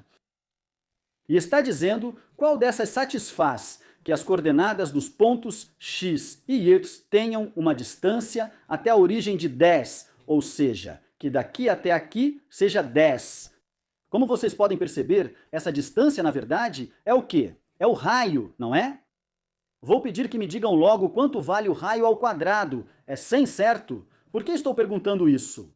Porque na fórmula da equação da circunferência, com centro na origem, temos que x ao quadrado, que x ao quadrado mais y ao quadrado é igual a r ao quadrado. Então, nesse caso, já pedi r e também r ao quadrado, então temos tudo. Fica, então, x ao quadrado mais y ao quadrado igual a r ao quadrado. Ou seja, é igual a 100, certo? Mas nesse caso não temos exatamente a solução assim, né? Nem todas estão igualadas a zero. Então esse 100 vamos passar subtraindo, de modo que fica x ao quadrado mais y ao quadrado menos 100 igual a zero. E é isso, esse é o item C, certo? X ao quadrado mais y ao quadrado menos 100 igual a zero. Pronto, essa é a solução, é isso que temos que fazer. Como podem ver, estava bem simples, né? Vamos para o 60, que já não está tão fácil, então vamos fazer devagarzinho, diz assim. A equação da parábola converte-se em V3, 4 parâmetro P igual a 5 e eixo focal paralelo ao eixo. E vamos ver, aqui tem várias coisinhas que é importante destacar. Por exemplo, está falando de vértice, está falando do parâmetro P e também está falando de eixo focal. Vamos lá, vou explicar o que é cada uma dessas coisas, caso vocês não as conheçam ou simplesmente não se lembrem. Então, mais uma vez, vamos colocar aqui um gráfico ou, bom, um plano cartesiano para poder desenhar. Olhem, de início, está dizendo que o vértice está em 3, 4. Vou colocar aqui, ok? 1, 2, 3, 1, 2, 3, 4. Então, por aqui estará o vértice 3, 4. Agora, uma coisa importante aqui é que está dizendo que o eixo focal é paralelo ao eixo.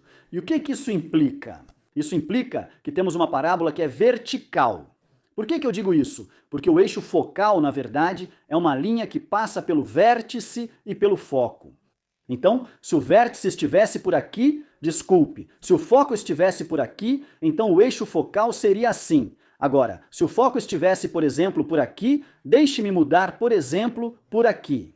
Então, o eixo focal passaria assim nesses dois casos. Como vocês podem perceber, teríamos que o eixo focal fosse paralelo ao eixo das S. E nesses dois casos, ou seja, se o foco está acima do vértice ou se está abaixo do vértice. Mas, o que aconteceria, por exemplo, se eu colocasse o foco aqui?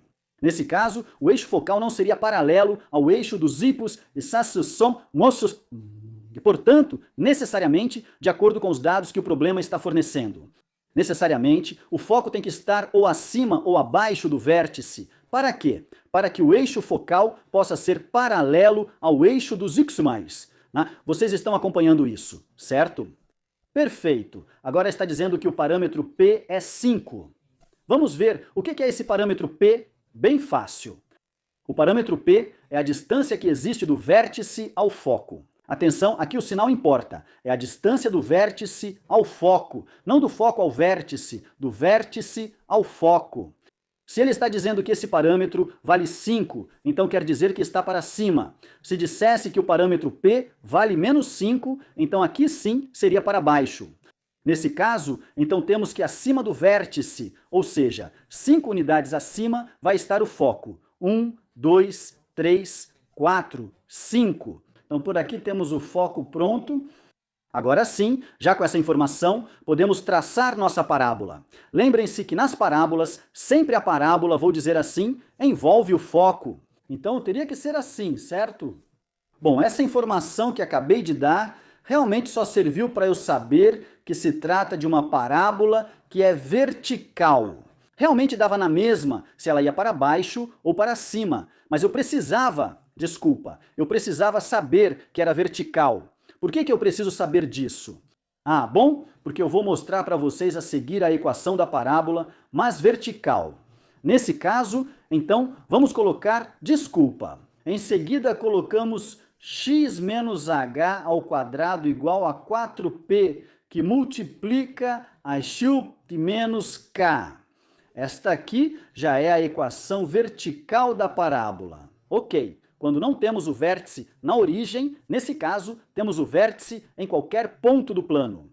Agora, o que são h e k? Bem simples, o vértice tem coordenadas h e k, portanto, h vale 3 e k vale 4. Fazemos tudo, né? Vamos lá, vamos substituir. Então fica x menos h, mais h vale 3. Então colocamos ao quadrado, é igual a 4 vezes p, mas p era esse parâmetro, certo? 5. Lembrem-se que é a distância do vértice ao foco. Isso também vai ajudar vocês, com certeza, em outro exercício que multiplica it menos k, ou seja, nesse caso, it menos 4. Bem, aqui temos um binômio ao quadrado, precisamos desenvolvê-lo. Então fica o quadrado do primeiro menos o dobro do produto do primeiro pelo segundo, ou seja, 2 vezes x vezes 3, que vai dar 6x, e mais o quadrado do segundo, ou seja, o quadrado de 3, que é 9. Do lado direito temos 4 vezes 5, 20 vezes. Imagem, então fica 20 ima e depois temos menos 4 vezes 5, 20 e 20 vezes 4. Dá 80, certo? Agora, esse menos 80 vamos passar somando, de modo que fica x ao quadrado menos 6. X. Deixa eu já passar esse 20i como menos. 20i e também esse mais 9. Vamos somar com esse mais 80, já que vai passar somando. Então vai ficar mais 89. E bom, do lado direito já ficou um zero. Então a resposta correta teria que ser x ao quadrado menos 6x menos 20i mais 89 igual a zero. Que, segundo eu, é essa mesmo, alternativa A. Vamos ver. De qualquer forma, deixa eu conferir rapidamente, vai que eu errei em algum dos passos. O desenvolvimento demorou um pouco, como vocês perceberam. Aqui diz no guia que a resposta correta tem que ser a D. Então sim, tudo certo, já foi. Então esse exercício também está pronto. Vamos para o exercício número 61, que diz: lugar geométrico no plano de um ponto qualquer. Que a soma das distâncias a dois pontos fixos, chamados focos, é uma quantidade constante. Isso é mesmo uma definição? Não tenho muito a dizer agora, talvez eu faça um desenho. Não há muito o que investigar. A resposta correta é parábola. Desculpa, não é verdade? Elipse. Essa é a resposta correta. Vamos ver por que eu digo que é elipse. Olhem, em uma elipse é preciso algo. Vou desenhar uma elipse qualquer. Vai ficar meio feio, desculpa, mas preciso mostrar algo para vocês. Vamos lá, desenhamos a elipse. Ah, não ficou tão ruim, mais ou menos aqui, mas tudo bem, aí está ela, mais ou menos, ok? A elipse é justamente esse lugar geométrico, no plano em que a soma das distâncias a dois pontos fixos, chamados focos, é uma quantidade constante. Essa é a definição de elipse. Então, simplesmente tinham que aprender isso. Mas vou explicar a que tudo isso se refere. Olhem, vamos supor que aqui temos os focos, vou dizer que este é F e este é F, para poder representar os dois focos. Agora vamos colocar um ponto qualquer sobre a elipse, ou seja, neste caso aqui, por exemplo. E o que vamos fazer a seguir é medir a distância que há daqui até aqui, ou seja, deste ponto até um foco, e também a distância que há desse mesmo ponto até o outro foco. Agora vamos somar essas duas distâncias. Ok, suponhamos que dê 15. Estou inventando um número. Bom, acontece que se você fizer o mesmo com outro ponto que também esteja sobre a elipse, por exemplo, aqui vai acontecer exatamente a mesma coisa. A distância que há, desculpe, daqui até aqui, mais a distância que há daqui até aqui. Também vai valer o mesmo, acho que falei 20, né? Então, vai valer 20. Então, quer dizer que essa linha verde mede o mesmo que essa linha amarela e também vai medir o mesmo que essa linha azul? Vamos ver, permita-me, vou fazer outra que vai estar, por exemplo, por aqui. Bom, vou colocar vermelha, melhor. Então, suponhamos que aqui temos outro ponto e fazemos o mesmo. Colocamos uma linha que vá. Bom, não está ficando muito boa, vou colocar assim, e outra linha que vá para cá. Bom, então também tem que acontecer que se você tirar a distância, ou bom, tudo o que mede, toda a linha vermelha, ou seja, este pedaço mais este pedaço, deve medir o mesmo que mede toda esta linha amarela, e deve medir o mesmo que mede toda esta linha verde. Por isso, disse que esse lugar geométrico no plano é de um ponto qualquer, onde a soma das distâncias a dois pontos fixos, chamados focos, é uma quantidade constante. Por isso eu digo que essas distâncias, ou seja, a soma desses dois pedacinhos, sempre tem que dar o mesmo. E bom, justamente quando isso se forma, é quando dizemos que temos uma elipse, certo? Então essa seria a resposta correta? Por isso eu digo que isso, no final das contas, era uma pergunta totalmente teórica. Continuamos com o exercício número 62, que diz: determine as coordenadas dos focos da hipérbole e nos dão aqui, então, a equação da hipérbole. Vejam aqui novamente, isso é algo teórico. Vai ser necessário que vocês memorizem a seguinte fórmula. Vamos colocar x menos h ao quadrado sobre a ao quadrado menos i menos k ao quadrado sobre b ao quadrado é igual a 1. Esta aqui é a equação da hipérbole, mas horizontal. Como eu sei que ela é horizontal, simplesmente pela forma. Vejam, se temos aqui o x ao quadrado sobre a ao quadrado, como isso que tenho aqui significa que é horizontal, ok? No caso de ser vertical. Vocês vão ver que muda. Na verdade, eu deixo para vocês procurarem qual é a equação da hipérbole mais vertical. Vocês vão ver que é parecida. Mas não é exatamente igual neste caso. Insisto, desculpe, é horizontal. Vamos lá, com essa informação já podemos calcular quem é a ao quadrado, certo? Dober, não calcular, mas observar quem é a ao quadrado, pois é 16. E também podemos observar quem é b ao quadrado, é 9. Agora, o que mais poderíamos saber? Pois poderíamos saber também quanto vale h, e também poderíamos saber quanto vale k. Vejam, neste caso, h e k servem para encontrar as coordenadas do centro da hipérbole. Atenção, as coordenadas do centro vou colocar com C maiúsculo, ok? Então o centro está nas coordenadas h, k, neste caso. Então o centro tem coordenadas que, vamos ver, já sabemos que menos h vale menos 4, certo? Então se menos h é menos 4, isso quer dizer que h é 4. Então já colocamos o 4. Agora, menos k vale mais 1. Se menos k é 1, então mais k é menos 1. Portanto, já temos as coordenadas do centro da nossa hipérbole, agora falta saber onde estão os focos. E para isso, vamos precisar de um valor que é representado pela letra C minúscula. Olhem, existe uma formulazinha que, na verdade, vem do Teorema de Pitágoras, que diz que C ao quadrado é igual a ao quadrado mais B ao quadrado. Isso, insisto, vem do Teorema de Pitágoras, e já falei sobre isso na playlist completa gratuita que mencionei. Eu explico por que isso funciona, mas por enquanto, aprendam que vocês têm que usar o Teorema de Pitágoras, ok? Então vamos lá, vamos colocar a ao quadrado. Nesse caso, a ao quadrado é 16. Depois vamos colocar mais b ao quadrado. Nesse caso, b ao quadrado é 9. E daqui isolamos o c. 16 mais 9 são 25. Então, se c ao quadrado é 25, c é 5, certo? Pronto? Esta é a C minúscula. E acontece que C minúscula é a distância do centro aos focos. Ok? Então, do centro até cada um dos focos, há 5 unidades. Nesse caso, portanto, já poderíamos ter um esboço totalmente completo do nosso gráfico, certo? Deixa eu ver se cabe por aqui. Onde fica melhor? Sim, acho que aqui, bom, vou fazer um pouco mais comprido, caso não caiba. Vamos ver. O centro está em 4, menos um ok, então já vimos que vai caber, provavelmente vai dar certo, então vamos colocar aqui rapidamente. Na verdade, não vou fazer as curvas, só quero representar o centro e os focos. Ok, então vamos lá. Vamos colocar o centro, diz que está em 4, menos 1, 1, 2, 3, 4, menos 1. Aqui temos o centro. Agora já sabemos que C é 5. Eu dizia C é a distância do centro até os focos. Então vamos, 5 para a esquerda e 5 para a direita, esquerda e direita. Não para cima e para baixo. Por que não? Porque é horizontal, por causa da forma. Ok, então vamos lá. 1, 2, 3, 4, 5. Aqui. Então vai ter um foco e o outro vai estar 5 à direita, 1, 2, 3, 4, 5. E depois, 1 para baixo, certo? Aqui temos o outro foco. Vamos ver as coordenadas. Esse foco tem coordenadas menos 1, menos 1. Sim, né? Aham.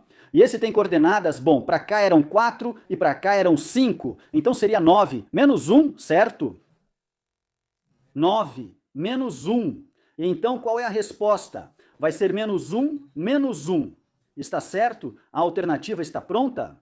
Terminamos, vamos para o exercício número 63, que diz o seguinte. Se na equação temos ax ao quadrado mais bxy mais cy ao quadrado mais dx mais cy mais f igual a 0, se o discriminante b ao quadrado menos 4c é positivo, então a equação representa 1. Olhem, isso aqui também é teórico. A resposta correta é, se for positivo, é essa aqui. Mas então, essa que está aqui seria a resposta correta? Eu digo para vocês por quê. Olha, isso que está aqui se chama discriminante. Vou colocar uma letra, vou colocar a letra D, ok? Talvez não fique muito bom, mas vou colocar D. Então, vejam, se o discriminante for maior que zero, isso vai implicar, deixem-me, vou colocar uma setinha que vamos ter duas direções, vou dizer dessa forma, duas direções. Então quer dizer que pode acontecer de ser algo assim e algo assim? Isso é uma hipérbole, ok? Então se o discriminante for maior que zero, aqui diz que sim, é positivo, mas se refere à mesma coisa, né? Já vou completar a tabela para vocês. Se o discriminante for igual a zero, vamos ter apenas uma única direção. Ao que me refiro com isso é que podemos ter, por exemplo, algo assim, ou, bom, para baixo, ou para a esquerda, ou para a direita, mas não dois. Ok, ou seja, só pode ser assim, ou assim, ou assim, ou assim. Ok, qualquer um, vou deixar este, só em algo assim. Por exemplo, neste caso, então, é uma parábola, então esta é uma hipérbole, esta é uma parábola. Agora, se o discriminante é menor que zero, neste caso vamos dizer que é fechada. Como poderia ser fechada? Bem, por exemplo, um círculo ou, por exemplo, uma elipse? Ok, ficou horrível, então esses dois são para fechada. Então só para resumir, certo? Se o discriminante é maior que zero, ou seja, se é positivo, quer dizer que há duas direções. Se o discriminante é igual a zero, só há uma direção. Ou seja, seria uma parábola, e se o discriminante for menor que zero, ela é fechada. E para um círculo ou uma elipse? Nesse caso, então, a resposta é hipérbole. De qualquer forma, vou conferir aqui nas respostas que o guia tem. Eu digo que a resposta é a D, que seria então da 63, e aqui diz que sim, a resposta correta é a D. Pronto. Então, dessa forma a gente faria, sem precisar fazer mais nada, só conhecendo isso que eu falei das direções. Com isso vocês podem responder super rápido. Bom, o que acham? Terminamos geometria analítica e até fico feliz, pois é uma área um pouco complicada de explicar. Mas vamos agora para um cálculo. Aqui é um pouco mais fácil, na verdade, pelo menos o cálculo que vem não é tão complicado. Então não se assustem. Olha, aqui diz o 64. Determine o limite quando x tende a de f de x menos g de x. Sim, se tem que o limite quando x tende a de f de x é igual a k. E o limite quando x tende a de g de x é igual a menos k. Na verdade, é uma propriedade. Então existe uma propriedade que te diz o limite quando x tende a de f de x menos g de x. Veja, este é um menos, ok? É igual ao limite quando x tende a de f de x menos o limite quando x tende a de g de x. Ou seja, algo assim como se a gente separasse, né? E é isso. Nesse caso, já temos tudo, porque já estão me dizendo quanto vale esse limite. Nesse caso, estão me dizendo que vale k, certo? Então eu vou colocar aqui menos esse outro limite. Estão me dizendo que esse outro limite vale menos k. Então vai ficar k menos menos k. Isso seria o mesmo que então 2000, certo? Pronto? Então a resposta correta seria a alternativa C. Fácil, né? Pronto, vamos para o próximo exercício. 65. Diz que a derivada da expressão 1 igual a 2x elevado a 1 meio mais 6x elevado a 1 terço é bom, pois não são expressões. Isso é uma função. Então a derivada da função teria que dizer aqui que a função é tal, né? Então vamos lá. Vamos calcular nesse caso novamente, evidentemente, pois há fórmulas que estarei usando, mas vou fazer de uma maneira simples. Vamos lá. Então vamos colocar que a derivada que estou representando como x é... A primeira coisa que tenho que fazer é colocar o 2, depois vou colocar um parêntese e vou baixar o expoente. Ok? Obviamente, para isso estou usando algumas fórmulas, mas estou fazendo de maneira implícita de uma vez. Ok? Então vamos lá. Abaixo o expoente, colocamos o x e agora vou subtrair 1 do expoente. Então fica 1 meio menos 1, que é igual a menos 1 meio. Beleza, então simplesmente o que eu fiz? Baixei o expoente, coloquei o x e subtraí 1 do expoente, beleza. É uma regrinha. Agora, vamos para a próxima. Faço exatamente a mesma coisa. Tenho o 6, que já estava ali, e de novo abaixo o expoente, que nesse caso é 1 terço, coloco o x e subtraio 1 do expoente. E 1 terço menos 1, então fica menos 2 terços. Pronto, já tenho a derivada, mas do jeito que está, não se parece com nenhuma. Então me permitam trabalhar um pouco nela. Aqui temos 2 vezes 1/2, isso é 1. Então vou colocar mesmo assim 1 o quê? Então 1x elevado a menos 1/2. Depois aqui temos mais 6 vezes 1/3, que dá 2,2x elevado a menos 2/3. Talvez já esteja, vamos ver.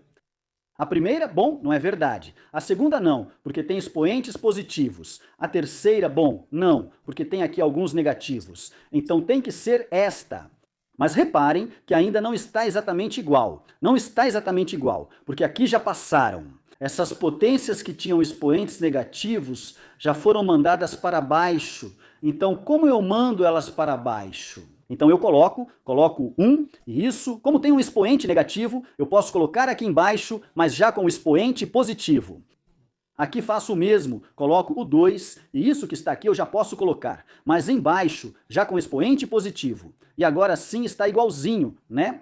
Vamos ver, e é 1 sobre x elevado a 1/2 mais 2 sobre x elevado a 2/3. E pronto, então, aí está aqui a solução. Pronto, perfeito. Vamos avançar. Exercício número 66.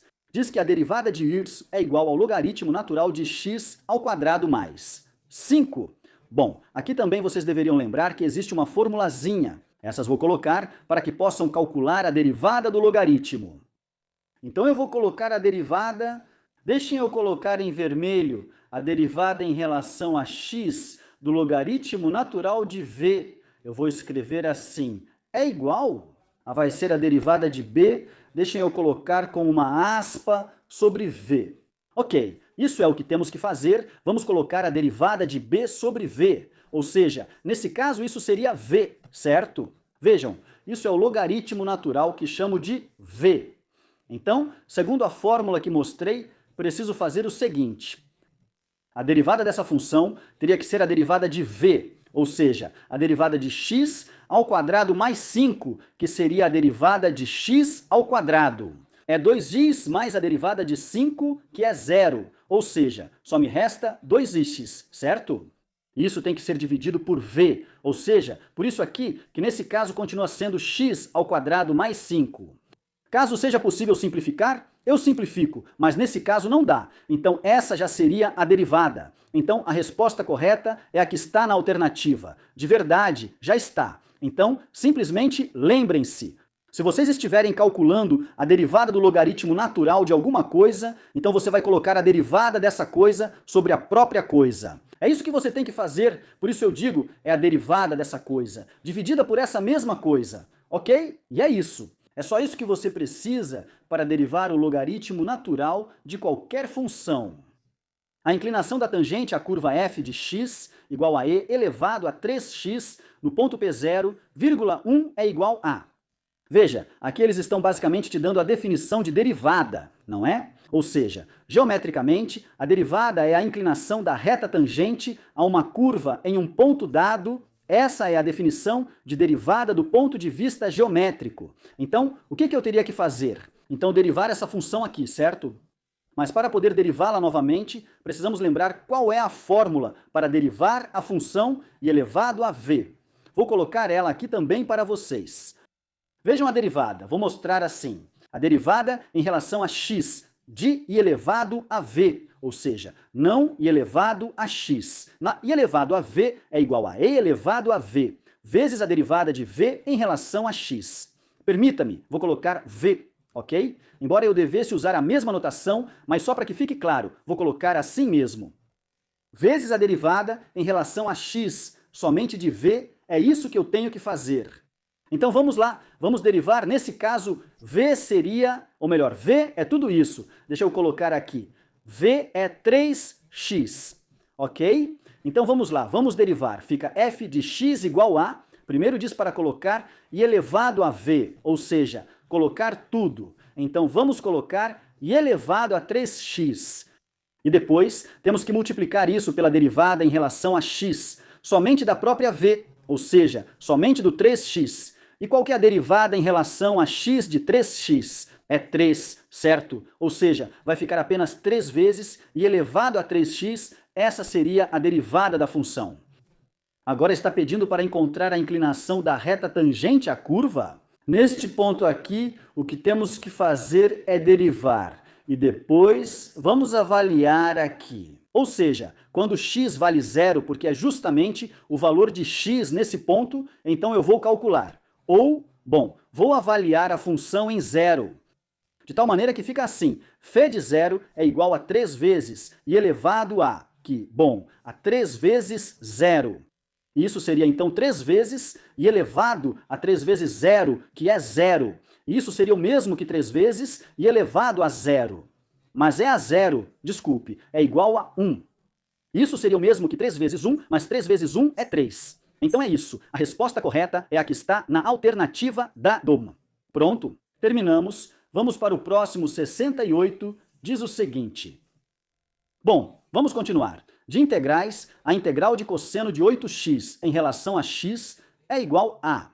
Então vamos relembrar novamente, mais uma vez, com as fórmulas. Qual que é a fórmula para a integral do cosseno de u em relação a u? Certo, então isso é seno de u mais uma constante. Ok, neste caso não podemos integrar diretamente assim, porque isso é para o cosseno de u, mas eu tenho cosseno de 8x. Então eu vou dizer que isso aqui é o meu u, certo? E vamos fazer então a mudança de variável. Fica então que u é igual a 8x, daqui podemos derivar u em relação a x, certo? Qual é a derivada de 8x em relação a x? Bem, é 8... Vamos ver aqui. Permitam-me fazer como uma dupla substituição, um pouco estranho. Olhem, esse 8 eu vou passar dividindo e esse x eu vou passar multiplicando. Então vai ficar du sobre 8 igual a dx. Vocês estão acompanhando isso, né? Perfeito! Então, agora sim, vou reescrever minha integral original, que era cosseno de 8x dx. E agora vou fazer minha mudança de variável, porque já tenho tudo. Então, fico com a integral do cosseno de u, que é 8x. Ou seja, aqui vai um u vezes dx. Mas dx, o que é dx? É du dividido por 8. Então, vou colocar assim, vezes du dividido por 8. Quero que vejam que o que estou fazendo é simplesmente uma mudança de variável, para agora poder ter minha integral, mas com u, ou seja, em função de u, não em função de x. Por quê? Não dava para integrar direto, por isso estou colocando tudo em função de u. Agora já posso fazer isso, porque posso tirar esse 8 ficando 1/8. De quem? Da integral do cosseno de u. E cosseno de u já pode ser integrado com essa fórmula, portanto, vai ficar 1/8. De quem? Da integral do cosseno de u, que é seno de u. Mais uma constante, então vou colocar aqui entre colchetes de quem? De seno de u mais uma constante. Pronto, já terminei, já integrei, mas tenho a resposta em função de u. E a pergunta não é se está em função de u, é se está em função de x. Portanto, preciso voltar. Então fica 1/8 de uma vez, que multiplica o seno de u, que multiplica o seno de u, mas 8x, certo? O é 8x mais 1/8 vezes c, e se eu multiplico 1/8 por uma constante, continua dando outra constante, certo? Concordamos que é outra constante? Vou chamar de C2, então a resposta é 1/8 do seno de 8x, mais uma constante. C2 dá na mesma, posso chamar de C3K, M, como você quiser, ok? Então essa seria a solução, portanto a resposta correta seria essa, certo? Vamos ver, seria 1/8 do seno de 8x de x, seno de 8x dividido por 8 mais c. Sim, porque esse tem negativo, e esse aqui está faltando. Bem, não, essas não são, não, essa seria a correta. Pronto, terminamos, aí está a solução, vamos para o próximo e último exercício. Que está pedindo para resolver essa integral indefinida novamente. Já não vou colocar a fórmula, mas lembrem-se que a integral de e elevado a u em relação a u é essa. Desculpa, não tinha colocado antes, vou colocar agora para vocês. A integral de i elevado a u em relação a u, vamos ver, i elevado a u de u é igual a e elevado a u mais... Desculpa, achei que já tinha colocado para vocês, i elevado a u mais c. Essa é a fórmula que vamos usar. Olhem, não temos exatamente isso, então precisamos tentar chegar a algo parecido com o que tenho aqui, e novamente vamos chegar nisso através de uma mudança de variável.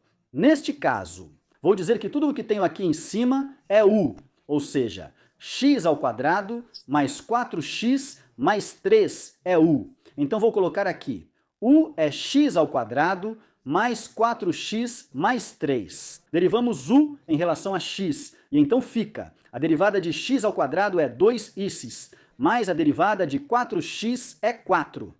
Olhem, permitam-me aqui de uma vez fazer o seguinte, vou colocar que du é igual a. Vou fatorar um 2 aqui, então fica 2 que multiplica quem?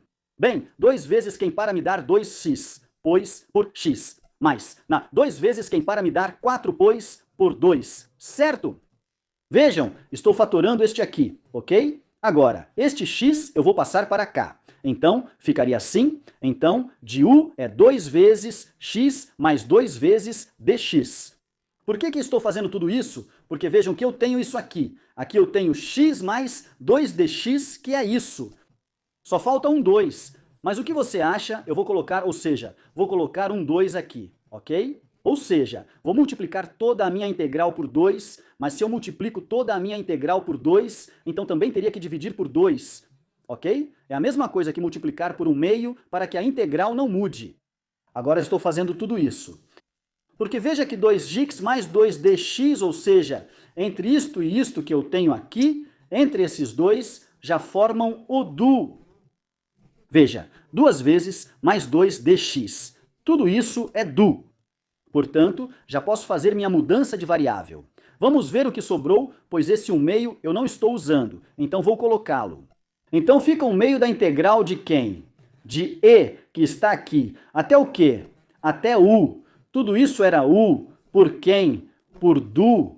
Por que somente por du? Bem, porque entre isso que está aqui e isso que está aqui, que é isso que está aqui, é du. Por essa razão, está me restando então somente 1/2 de e até u, por tudo isso que é du. E essa fórmula, bem, já está aqui, não é? Ou melhor, não essa fórmula, mas sim essa integral a qual chegamos. Então já posso integrar? Ficaria então com 1/2 da integral de i elevado a u, de u, que isso, como combinamos, era i elevado a u, mais uma constante. Já não vou colocar o parêntese aqui, porque no final das contas, 1/2 vezes a constante continua sendo outra constante. E pronto, já temos a solução da integral. Finalmente, agora só volto para a minha variável original, que era x, né? Então está ficando 1/2 de i elevado a u mais c. Mas u era x ao quadrado mais 4x mais 3. Então eu volto para x ao quadrado mais 4x mais 3.